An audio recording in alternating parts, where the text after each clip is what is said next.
Praise the Lord. 2 ദിനവൃത്താന്ത പുസ്തകം 10-ാം അധ്യായം 1 മുതൽ 19 വരെയുള്ള തിരുവചനങ്ങൾ.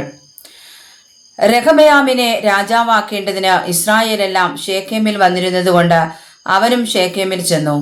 എന്നാൽ ശലോമോൻ രാജാവിന്റെ സന്നിധിയിൽ നിന്ന് ഓടിപ്പോയി മിസ്രയീമിൽ പാർത്തിരുന്ന നെബാത്തിന്റെ മകനായ യൊരോബയാം അത് കേട്ടിട്ട് മിസ്രയീമിൽ നിന്ന് മടങ്ങി വന്നു. അവർ ആളയച്ച് അവനെ വിളിപ്പിച്ചു. യൊരോബയാമും എല്ലാ ഇസ്രായേലും വന്ന് രഹബയാമിനോട്, നിന്റെ അപ്പൻ ഭാരമുള്ള നുകം ഞങ്ങളുടെ മേൽ വെച്ചു. ആകയാൽ നിന്റെ അപ്പന്റെ കഠിനവേലയും അവൻ ഞങ്ങളുടെ മേൽ വെച്ചിരിക്കുന്ന ഭാരമുള്ള നുകവും നീ ഭാരം കുറച്ചു തരേണം. എന്നാൽ ഞങ്ങൾ നിന്നെ സേവിക്കാമെന്ന് പറഞ്ഞു. അവൻ അവരോട്, 3 ദിവസം കഴിഞ്ഞിട്ട് വീണ്ടും എൻ്റെ അടുക്കൽ വരുവിനെന്ന് പറഞ്ഞു. അങ്ങനെ ജനം പോയി. രഹബയാം രാജാവ് തൻ്റെ അപ്പനായ ശലോമോൻ ജീവനോടിരിക്കുമ്പോൾ അവന്റെ സന്നിധിയിൽ നിന്നിരുന്ന വൃദ്ധന്മാരോട് ആലോചിച്ചു. ഈ ജനത്തോട് ഉത്തരം പറയേണ്ടതിന് നിങ്ങൾ എന്താലോചന പറയുന്നു എന്ന് ചോദിച്ചു. അതിനവർ അവനോട്, നീ ജനത്തോട് ദയ കാണിച്ച് അവരെ പ്രസാദിപ്പിച്ച് അവരോട് നല്ല വാക്ക് പറഞ്ഞാൽ അവരെന്നും നിനക്ക് ദാസന്മാരായിരിക്കും എന്ന് പറഞ്ഞു.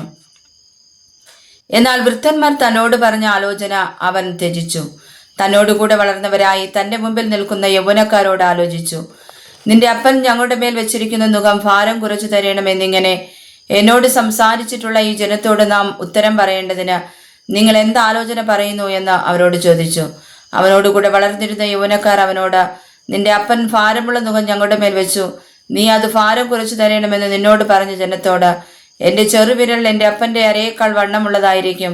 എൻ്റെ അപ്പൻ നിങ്ങളുടെ മേൽ ഭാരമുള്ള നുകം വെച്ചിരിക്കെ ഞാൻ നിങ്ങളുടെ നുകത്തിന് ഭാരം കൂട്ടും.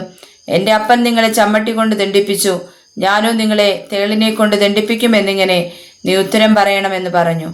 3-ാം ദിവസം വീണ്ടും എൻ്റെ അടുക്കൽ വരുവിനെന്ന് രാജാവ് പറഞ്ഞതുപോലെ യൊരോബയാമും സകല ജനവും 3-ാം ദിവസം രഹബയാമിന്റെ അടുക്കൽ വന്നു. എന്നാൽ രാജാവ് അവരോട് കഠിനമായിട്ട് ഉത്തരം പറഞ്ഞു. രഹബയാം രാജാവ് വൃദ്ധന്മാരുടെ ആലോചന ത്യജിച്ച് യൗവനക്കാരുടെ ആലോചന പ്രകാരം അവരോട്, എൻ്റെ അപ്പൻ ഭാരമുള്ള നുകം നിങ്ങളുടെ മേൽ വെച്ചു, ഞാനോ അതിന് ഭാരം കൂട്ടും. എൻ്റെ അപ്പൻ നിങ്ങളെ ചമ്മട്ടി കൊണ്ട് ദണ്ഡിപ്പിച്ചു, ഞാനോ തേളിനെ കൊണ്ട് നിങ്ങളെ ദണ്ഡിപ്പിക്കുമെന്ന് ഉത്തരം പറഞ്ഞു. ഇങ്ങനെ രാജാവ് ജനത്തിന്റെ അപേക്ഷ കേട്ടില്ല. യഹോവ ശീലോന്യനായ അഹിയ മുഖാന്തരം നെബാത്തിന്റെ മകനായ യൊരോബയാമിനോട് അരുളി ചെയ്ത വചനം നിവൃത്തിയാകേണ്ടതിന് ഈ കാര്യം ദൈവഗതത്താൽ സംഭവിച്ചു.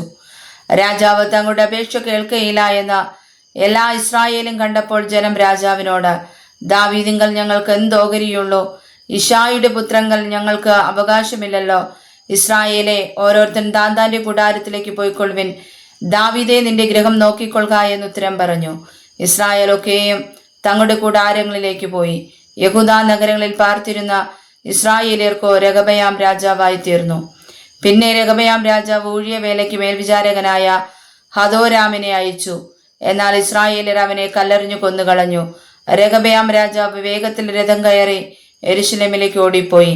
ഇങ്ങനെ ഇസ്രായേൽ ഇന്നുവരെ ദാവീദ് ഗൃഹത്തോട് മത്സരിച്ചു നിൽക്കുന്നു. വായിച്ചതായ തിരുവചനങ്ങളാൽ പരിശുദ്ധ ദൈവം നമ്മെ സമർത്ഥമായി അനുഗ്രഹിക്കട്ടെ. ആമേൻ.